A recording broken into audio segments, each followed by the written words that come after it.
नमस्कार, मैं सतीश और आप देख रहे हैं public issue official. Uttar Pradesh में विधानसभा सत्र की शुरुआत हो चुकी है।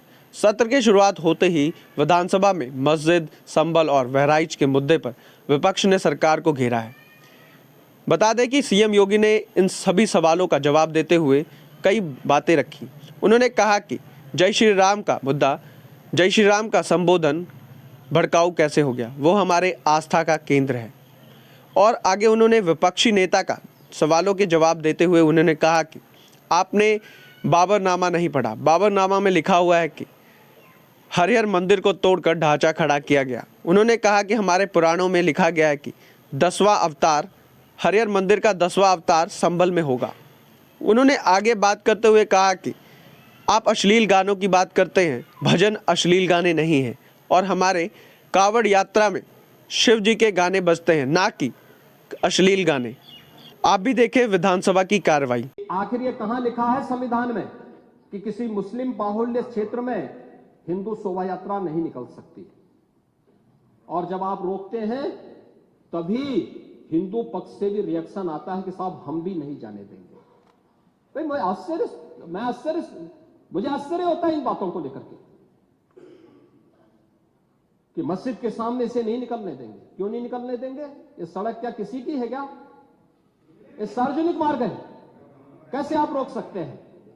परंपरागत बहराइच में भी एक परंपरागत जुलूस था,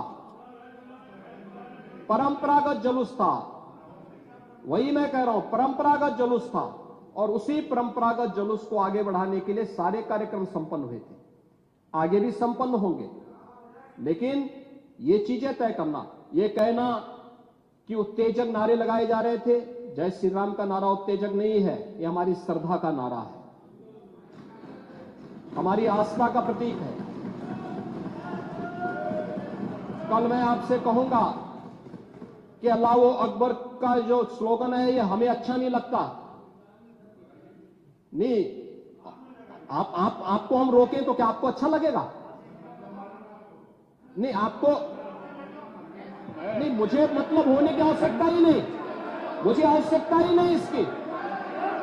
नहीं, मुझे इसकी आवश्यकता ही नहीं है, मुझे इसकी आवश्यकता ही नहीं, क्योंकि मेरी तो विरासत इतनी लंबी चौड़ी है, इतनी प्राचीन है कि मैं उस परंपरा को ही लेकर के चले जाऊं। मैं जय श्री राम का नारा, हर हर महादेव का नारा और राधे राधे, राधे राधे के संबोधन से ही अपना पूरा जीवन काट सकता हूं।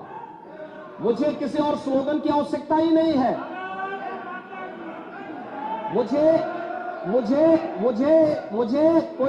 कोई अन्य नारे की आवश्यकता ही नहीं है, कोई अन्य संबोधन की आवश्यकता नहीं।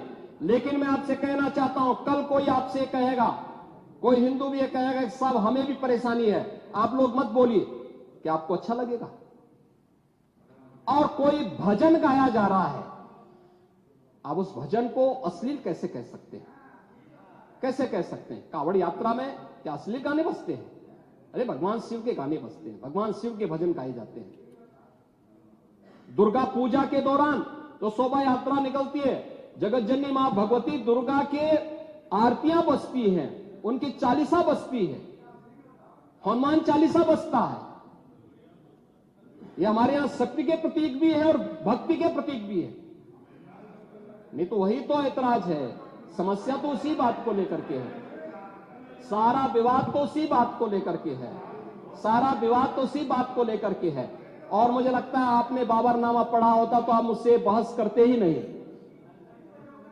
जिसमें स्वयं मीर बाकी के द्वारा हरिहर मंदिर तोड़ने का जिक्र किया गया है। क्या बात करते हैं आप? और मुझे लगता है ये जितने लोग यहां पर हैं, ये वहां पे कोई नहीं रहा होगा, लेकिन आपके फोरफादर और फोरफादर के आगे की पीढ़ी उसकी भुक्तभोगी रही होगी, इसलिए आज इस स्थिति में आप लोग वहां पे हैं। कुंदरकी में लोगों का एहसास हुआ है, एक दिन एहसास आपको भी होगा और जरूर होगा। और इसीलिए मैं आपसे कहना चाहूंगा कि ये सनातन की जीत है, जो कुंदरकी की जीत है, ये भारत की वास्तविक जीत है, ये भारत के संविधान की जीत है।